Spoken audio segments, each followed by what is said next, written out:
This is me Punesh Kumar Temre, and in today's class of artificial intelligence, we have to go for the topic natural language processing. The very first, what is natural language processing? So, natural language processing refers to AI method of communicating with an intelligent system using a natural language such as English. So, whenever there will be a communication in between AI system and a user, always this communication will be in the form of natural dialogues. Means human being जो language में बात करते हैं ऐसे natural languages के form में ही AI system और user के बीच में कम्युनिकेशन होगा। और इस कम्युनिकेशन को इनेबल कराने के लिए जो कंपोनेंट हम यूज करते हैं that component is called as natural language processing. The processing of natural language is required when you want an intelligent system like robot to perform as per your instruction, when you want to hear the decision from dialogue based clinical expert system, in that situation also natural language processing component is required. The field of NLP involves picking the computers to perform useful tasks with the natural languages which are generally used by the human being. The input and output of an NLP system can be either a speech or a written text. Now here we have to understand the components of NLP. So particularly there are two components in NLP. First component is natural language understanding, जिसको कि generally हम NLU कहते हैं। अब सबसे पहले समझते हैं कि NLU एग्जैक्टली करता क्या है। तो NLP provides the mapping between the given input in natural language into the useful representations which we are using in AI system. तो AI system में अगर कोई हम symbolic language यूज कर रहे हैं तो उस symbolic language में कन्वर्ट करने का काम generally natural language understanding mechanism perform करेगा।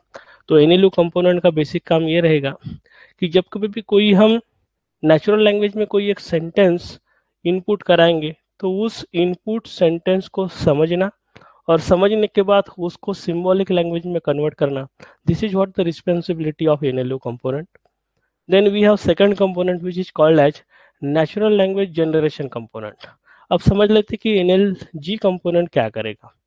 तो it is the process of producing meaningful phrases and sentences in the form of natural language from some internal representation. तो अभी NLG कंपोनेंट कब use होगा? तो जनरली मान के चलिए कि AI सिस्टम ने कुछ रीजनिंग परफॉर्म किया है और रीजनिंग परफॉर्म करने के बाद ये रीजनिंग जो रहेगा that will be in the form of internal representation और सिंबॉलिक रिप्रेजेंटेशन। ये सिंबॉलिक रिप्रेजेंटेशन हमें यूजर को कम्युनिकेट करना। तो यूजर को कम्युनिकेट करने के लिए सिंबॉलिक लैंग्वेज में हम कम्युनिकेट तो नहीं कर सकते। तो for that what we have to do, we have to convert this symbolic representation into one of the natural language representation, and this is what the role of natural language generation component. Now we have to understand the difficulties in NLU. So particularly in NLU, three kinds of difficulties will be there, and these difficulties are as lexical ambiguity, second one is syntax level ambiguity, and third one is a referential ambiguity. तो very first lexical ambiguity क्या है? तो lexical ambiguity is at a very primitive level such as word level. तो particularly किसी word के वजह से अगर कोई एम्बिग्यूटी आती है तो उस एम्बिग्यूटी को हम लेक्सिकल एम्बिग्यूटी कहते हैं। एग्जांपल है treating the word board as a noun और अ वर्ब। तो जरा देखिए कि इंग्लिश लैंग्वेज की अगर हम बात करें और इंग्लिश लैंग्वेज में बोर्ड नाम का अगर वर्ड आ रहा है तो बोर्ड को हम एज ए नाउन कंसीडर करेंगे या वर्ब कंसीडर करेंगे। इस तरह की अगर हमारे पास कोई एम्बिग्यूटी आती है तो then that ambiguity is treated as lexical ambiguity. Second ambiguity जो होती है that is what called as syntax level ambiguity. अब सिंटैक्स लेवल एम्बिग्यूटी क्या है? A sentence can be parsed in different veg.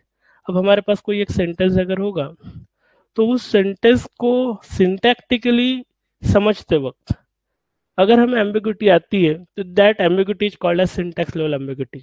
और इस एम्बिग्यूटी की वजह से सिंगल सेंटेंस को मल्टीपल तरीके से पार्स कर सकते हैं। जैसे कि अभी आप देख सकते हैं he lifted the beetle with red cap. अब इस पर्टिकुलर सेंटेंस को अगर हम सिंटैक्स लेवल प्रोसेसिंग में अगर परफॉर्म करेंगे तो at that time now we have the ambiguity. अब एम्बिग्यूटी क्या होगा? Did he use cap to lift the beetle or he lifted the beetle that had the red cap। इस तरह का हमारे पास एम्बिग्यूटी होगा. This is what called as syntax level ambiguity. And now third ambiguity is called as referential ambiguity. तो समझ लेते हैं कि रेफरेंशियल एम्बिग्यूटी क्या होगा. Referring to something using pronouns. Many times ऐसा होता है कि जनरली अगर हम किसी सेंटेंस की बात करेंगे तो उस सेंटेंस में कुछ प्रोनाउंस होते हैं. अब ये प्रोनाउन किसको रेफर कर रहा है, इस वजह से अगर कोई एम्बिग्यूटी अगर आ रही है तो that ambiguity is called as referential ambiguity. Example है, Riya went to Sushant, she said I am tired. अब यहाँ पे प्रॉब्लम आ रहा है कि एग्जैक्टली हु इज टायर्ड. अब यहाँ पे अगर हम इस पर्टिकुलर सेंटेंस को केयरफुली रीड करेंगे तो Riya went to Sushant, she said I am tired. तो यहाँ पे आई का मतलब क्या होगा, आई किसको फोकस कर रहा है.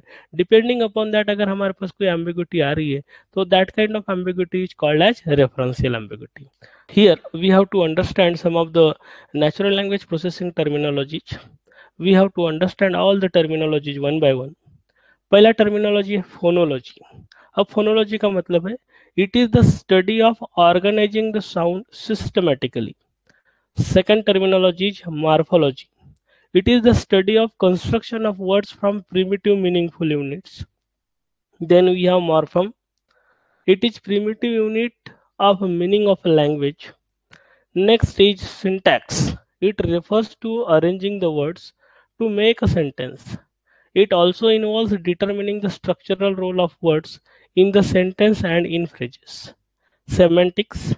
It is concerned with the meaning of words and how to combine words into meaningful phrases and sentences. Then we have pragmatics. It deals with the using and understanding the sentences in different situations and how the interpretation of the sentences is affected. And last terminology is discourse. So it deals with how the immediately proceeding sentence can affect the interpretation of the next sentence. So here we have to understand the steps in natural language understanding. तो natural language understanding mechanism total हमारा 6 step में work करेगा. और हमारा सबसे पहला step जो होगा that is what called as morphological analysis. तो मॉर्फोलॉजिकल एनालिसिस के लिए इनपुट जो रहेगा that will be in the form of words और आउटपुट जो रहेगा that will be in the form of morphologically analyse words. तो अभी हमने थोड़ी देर पहले देखा था कि मल्टीपल वर्ड्स को अगर हम इनपुट कराएंगे टू द मॉर्फोलॉजिकल एनालिसिस तो हमारा आउटपुट जो रहेगा that will be in the form of morphemes. अब मॉर्फम यानी क्या, तो मॉर्फम का मतलब होता है बेसिक वर्ड. और एक बार अगर हमने बेसिक वर्ड्स आइडेंटिफाई कर दिया उसके बाद हमें एक स्टेप अप्लाई करना पड़ता है. This is what called as POS tagging यानी part of speech tagging. Then we have second step which is called as lexical analysis. तो पर्टिकुलरली जितने भी मॉर्फॉर्म्स की स्ट्रिंग अभी हमारे पास है इस स्ट्रिंग को हम इनपुट कराएंगे टू द लेक्सिकल एनालिसिस. और अभी लेक्सिकल एनालिसिस का काम होगा कि मल्टीपल लेक्सम्स को आइडेंटिफाई करना. तो whatever the output of step number 2 will be there that will consist of set of lexicons. Then we have step 3. This is what called as syntactic analysis. तो syntactic analysis में particularly जितने भी हमारे पास अभी words है ये word syntactically correct है या नहीं, यानी वर्ड का जो सीक्वेंस है ये वर्ड का सीक्वेंस सिंटैक्टिकली करेक्ट है या नहीं, that we have to identify. This particular step is called as syntactic analysis. तो सिंटैक्टिक एनालिसिस परफॉर्म करने के लिए जनरली हम पार्सिंग अप्लाई करते हैं और ये पार्सिंग दो तरह का हो सकता है, टॉप डाउन पार्सिंग या फिर बॉटम अप पार्सिंग. तो इस तरह का पार्सिंग हम परफॉर्म करेंगे और पार्सिंग परफॉर्म करने के बाद हमारा आउटपुट जो रहेगा that output will be in the form of syntactic structure. Then we have to use this syntactic structure and we have to provide it as a input to step number 4 which is called as semantic analysis. तो semantic analysis में exactly हम करेंगे क्या, तो semantic analysis का हमारा काम ये है कि जितना भी सिंटैक्टिक स्ट्रक्चर अभी हमारे पास मिला हुआ है आफ्टर स्टेप नंबर 3 इस पूरे के पूरे सिंटैक्टिक स्ट्रक्चर का सेमेंटिक हम आइडेंटिफाई करेंगे. सेमेंटिक यानी जितने भी अभी हमारे पास वर्ड है वो हर्ड का मीनिंग क्या है वो आइडेंटिफाई करने की हम कोशिश करेंगे. This is what the step number 4 which is called as semantic analysis. और सेमेंटिक एनालिसिस का आउटपुट जो रहेगा that will be in the form of context independent meaning representation. अब इस पर्टिकुलर आउटपुट को एज ए इनपुट प्रोवाइड करेंगे to the step number 5 and step number 5 is about the discourse integration. तो discourse integration में हम exactly करते क्या है, तो डिस्कोर्स इंटीग्रेशन में हम final meaning representation find out करते हैं। तो इससे पहले तो हमने मीनिंग तो आइडेंटिफाई करने की कोशिश की थी, लेकिन ये पूरा का पूरा मीनिंग कंप्लीट नहीं था। तो ये मीनिंग को कंप्लीट करने का काम जनरली हम डिस्कोर्स इंटीग्रेशन में करते हैं, और हमारा लास्ट स्टेप जो होता है that is what pragmatic analysis. तो प्रैग्मेटिक एनालिसिस में जनरली नेचुरल लैंग्वेजेस में जब हम किसी सेंटेंसेस में बात करते हैं या कम्युनिकेशन करते हैं, तो कम्युनिकेशन करते वक्त according to the scenario, according to the circumstances, word के मीनिंग चेंज होते हैं। जैसे कि मैं तुम्हें देख लूंगा, तो मैं तुम्हें देख लूंगा ये वाला सेंटेंस अगर हमने बोला है, तो ये सेंटेंस के अलग अलग मीनिंग निकलते हैं depending upon the different different pragmatic.